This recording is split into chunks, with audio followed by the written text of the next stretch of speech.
Estamos en Eina Shloshá, uno de los kibutzim del sur que fue atacado el 7 de octubre de 2023. Y ahora nos encontramos en mi casa, Kibbutz Eina Shloshá, a 3 kilómetros de la frontera. Ese sábado teníamos en la mañana 267 personas. Milagro que solo 4 ya no estén con nosotros, pero es un milagro después de lo que pasamos ese día. Pocos días después, más de 300 familias de este kibutz tuvieron que evacuarlo. Empezaron las tareas de reconstrucción y hoy esta comunidad vuelve a renacer.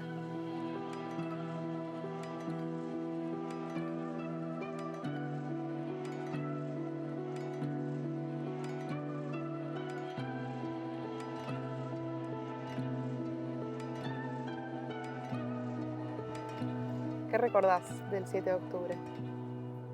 El 7 sí, lo recuerdo bastante bien. Desde que empezaron los bombardeos hasta todo, hasta el que sacamos a la gente al otro día a la tarde. 6:30 de la mañana empezaron a sonar las alarmas. También dentro de esas mismas alarmas nosotros escuchábamos disparos, que eso fue lo que me despertó a mí y a mi pareja. Los disparos del lugar que habían dentro. Yo siempre pensé que era que ellos estaban como acercando al Gader, o sea, pero 1 o 2. Entonces dije, bueno, el ejército está respondiendo a eso. Cada vez eran más fuertes los disparos dentro del kibutz y también las alarmas. ¿Qué significa que sacaron a la gente al otro día? Recién pudimos evacuar a todo el kibutz el domingo a las 6 de la tarde, gracias a amigos del ejército que vinieron a ayudar a evacuar. ¿Y dónde estabas vos en ese momento? ¿Qué viste? ¿Qué escuchaste? Yo estaba en casa, salí en cuanto me dijeron que tenía que salir. En eso mi pareja me informa que mi prima está herida y él tiene que salir. Entonces le dije, bueno, él salió, él se puso su implemento, su traje, su arma y él salió. Claro, él no alcanza a llegar a donde mi prima porque cuando se tiene que juntar con el Rafshan en ese momento, él ve cómo explota la camioneta del Rafshan. Entonces él se queda ahí mirando que venía un grupo de terroristas. Me encontré con los terroristas y después las cosas fueron tan rápidas y tantas cosas que pasaron ese día hasta que llegó el ejército a las 3 de la tarde y pudimos comprobar que ya no había terroristas dentro del kibutz. Y en ese momento yo escucho que alguien te está gritando por afuera. Entonces yo miro por la ventana del refugio, la miro por ahí y yo le digo a mi pareja, hay una señora gritando afuera. Y le digo, señora, es peligroso estar afuera, pero yo todavía pensando por la alarma. Digo, es peligroso estar afuera, venga. Y ahí ella me empieza a relatar, bueno, yo la hago entrar, le digo, quedemos en el comedor. Y ella me dice, no, hay que estar en la habitación. Digo, bueno, yo la llevo. Era una persona mayor de 80 y creo que 84 años tiene ahora. Y en eso yo le digo, bueno, quédese aquí, necesita algo, le traigo una pastilla, le traigo agua. Yo todavía no lograba entender y ella me empieza a relatar lo que estaba ocurriendo en el otro barrio. Le quemaron su casa, saltó por la ventana, hasta que logró llegar acá, le tomó como 2 horas, porque ella me dice que como a las 8 de la mañana, que ella es lo que recuerda que estaba con el hijo hablando por teléfono, que le entraron, y ella llegó a mi casa cerca de las 10 de la mañana. Mi pareja, bueno, recupera el teléfono y yo empiezo a escuchar voces en árabe.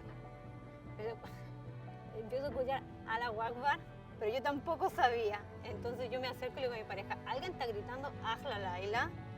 Entonces él me dice, no, me dice, no es Ahla Laila, metámonos, métanse debajo de la cama. Y ahí fue que las dos decidimos y nos metimos debajo de la cama y él se puso con el arma y a esperar que ellos quisieran en el momento que yo iba a entrar. Y ahí lo único que recuerdo de haberme un poco arrepentido es haberle abierto la puerta a esta señora, porque finalmente íbamos a morir ahí las dos. Entonces yo la miraba y como pidiéndole perdón por haberla hecho entrar a una casa donde finalmente íbamos a morir. ¿Y cuánto tiempo estuvieron debajo de la cama y cómo terminó esa situación? Bueno, en ese momento, estuvimos debajo de la cama, los terroristas entraron, por supuesto, pero no se acercaron al refugio. ¿Te enfrentaste con los terroristas? Sukhel, una forma hubo tiroteo, pero sí, los tengo. Me acuerdo de los 8. ¿Llegaste a verlos o solo los escuchaste? No, solo se escuchaban. Solo se escuchaban. Y en un momento yo salgo de la cama, ella se quedó debajo de la cama de Jacqueline, yo salgo y yo le digo a mi pareja, bueno, vamos a morir. Como que lo abrazo un poquito y le digo así, gracias por estos años, pero ellos sabían que nosotros estábamos en los Mamadi, en los cuartos de seguridad, así que... ¿Y qué más recordás de ese día? Que no había teléfonos, no había nada. Mi teléfono volvió a mí a eso a las 11 de la mañana, pues se me había caído cuando salí. Y me acuerdo de todos los mensajes que había, que estaban en la casa de uno, que estaban en la casa de otro. Y la impotencia de poder ayudar, de no entender. Porque ese día, todo el día lo pasamos sin entender qué realmente pasó. Nos llevó tiempo a entender la magnitud del ataque este. ¿Y cuándo lo entendiste?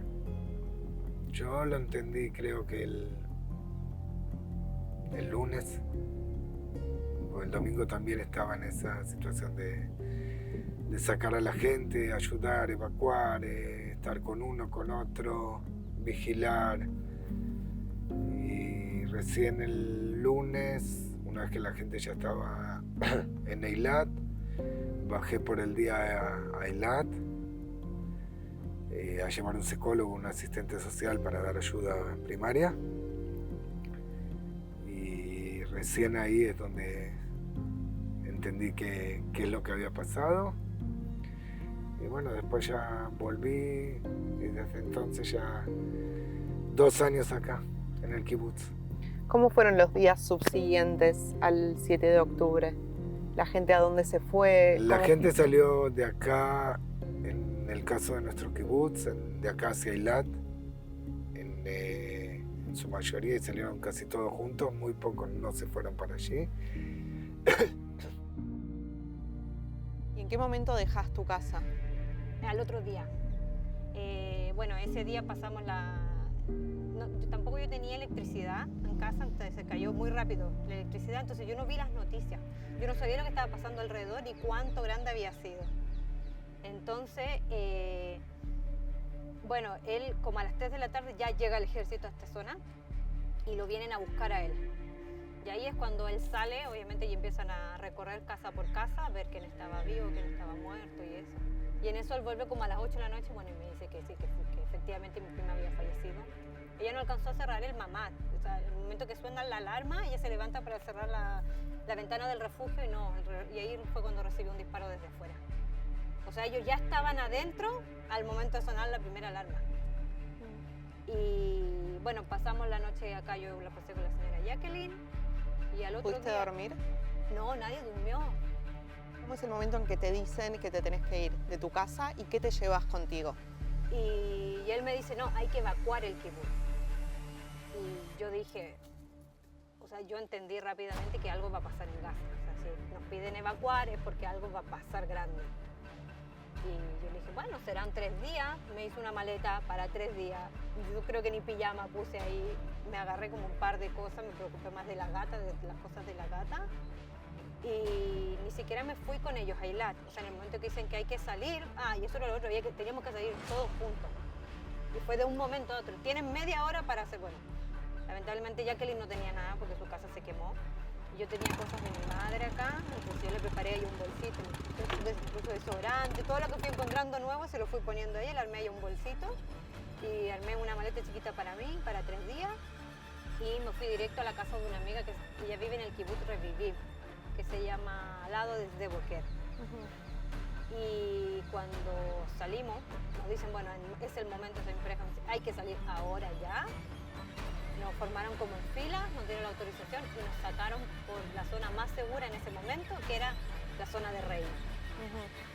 Cuando empezamos a salir, ahí mi pareja me dice, no mires para los lados, que es lo peor que alguien le pueden decir a alguien, no mires para allá, porque yo lo primero que hice fue mirar y ahí me encontré, claro, estaban los cuerpos al lado de la ruta de todo lo que había sido el día anterior por el festival en Nova, porque la prioridad del ejército ahora era sacarlos vivos. no levantar cuerpo. Y ahí fue que ya empezamos a salir, evacuamos y ya rumbo hasta Revivir. Estuvieron 5 meses y medio ahí, después pasaron a la ciudad de Netivot, que es a 20 minutos del kibutz, hasta el 15 de agosto. Estuvieron ahí de este año, casi 2 años. ¿Y cómo fue el día que volviste? ¿Cómo recordás ese día? Con mucha incertidumbre, porque yo dije, ¿qué va a ser ahora de mí? ¿Cómo va a ser otra vez levantarme y ayudar a levantar también este lugar, la moral, la gente y todo? Y la verdad es que sí, me sorprendió la verdad, los israelíes también son muy solidarios, juntos logramos levantar este lugar y levantarme a mí también. ¿Y te da miedo volver a vivir acá? El miedo del 7 no lo tengo. Y al principio sí me costó volver a trabajar por un tema que yo trabajo con muchos árabes. Entonces yo dije, esto algún día van a recibir el llamado a Alá y van a decir, ella se va. Pero no, la verdad es que no.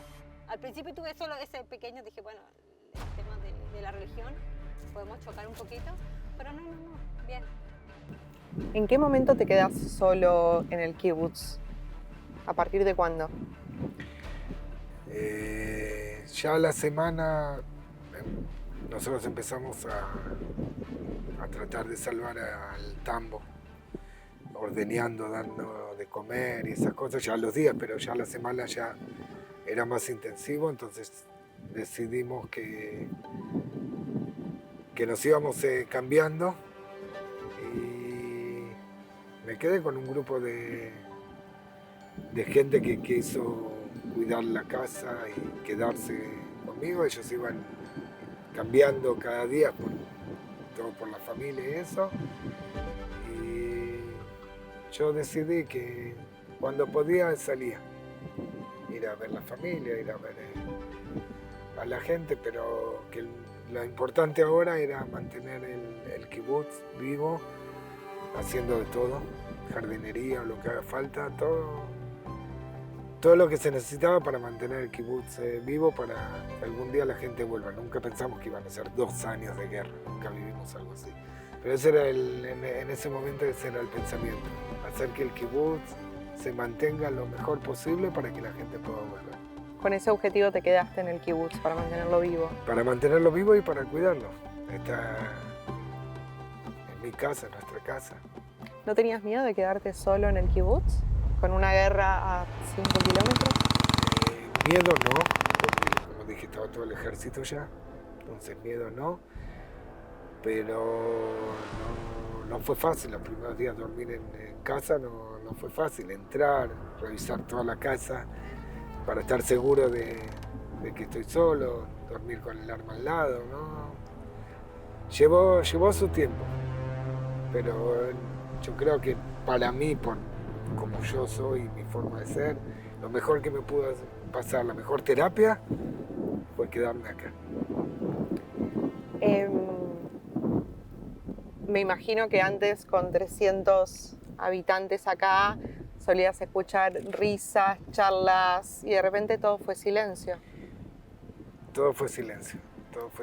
Hay algo que yo cuento a menudo ahora, este último mes y eso.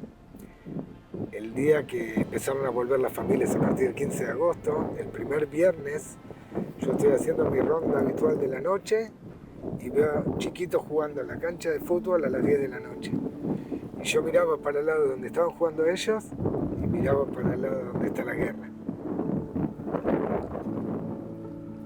Y ahí es donde me di cuenta que personalmente me faltaba la gente, me faltaba la vida, me faltaba el chusmerío, todas esas cosas que hacen el día a día.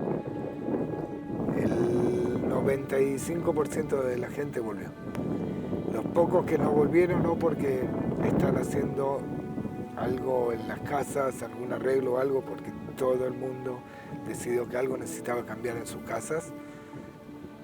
O sea, pintar afuera, adentro, cambiar un mueble, algo hicieron para llegar y no sentir lo mismo en las casas. ¿Y cuándo empezaron las reconstrucciones? Nosotros empezamos el fin del 24. ya tomaron la decisión de que hay que reconstruir y todo.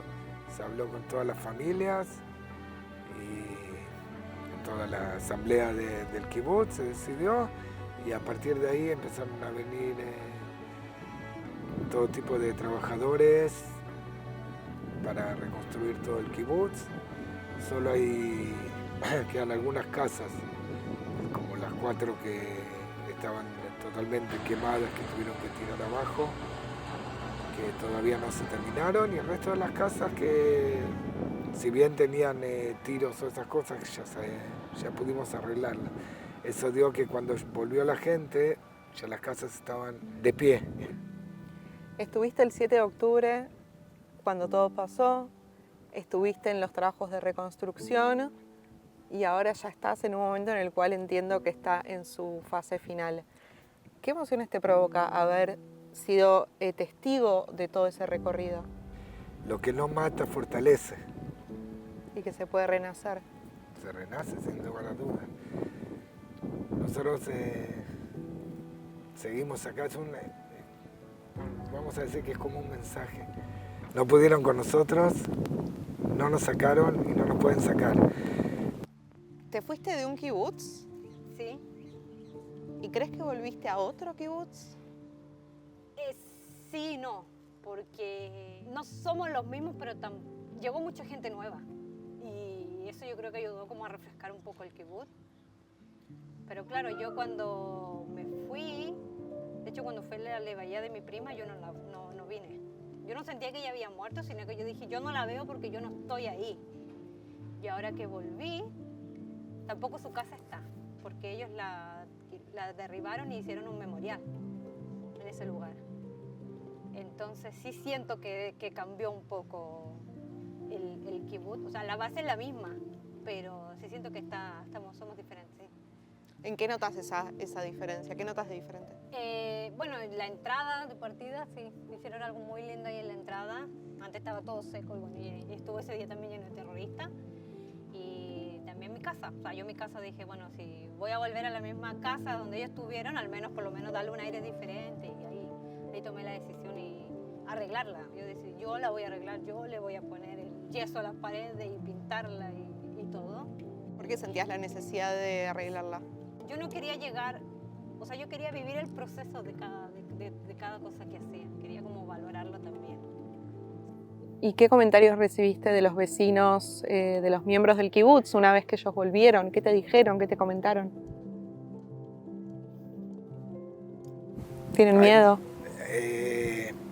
Antes de que ellos vuelvan, yo fui hasta donde ellos estaban una noche y di como una charla donde les expliqué a qué volvían. Y donde les dije, cada uno toma su decisión en su casa, cada familia. Yo no voy a decir, está todo bien, vuelvan, o está todo mal, no vuelvan. Yo les conté la verdad. La gente tomó fortaleza de eso y decidió que si yo estaba acá, ellos también podían estar. ¿Qué les dijiste? La verdad. ¿Cuál es la verdad? La verdad, que ellos todavía están del otro lado de la frontera, que todavía está la guerra, que el ejército está, pero que hay algo que no había antes, que tal vez sí está ahora, que estamos nosotros al 100% y que vamos a defender la casa hasta que nos saquen con las patas para adelante. ¿Vienen nuevas personas al kibutz que se suman? Se sumaron mucha juventud, distintos tipos de grupos de jóvenes, unos 70 más o menos entre grupos distintos.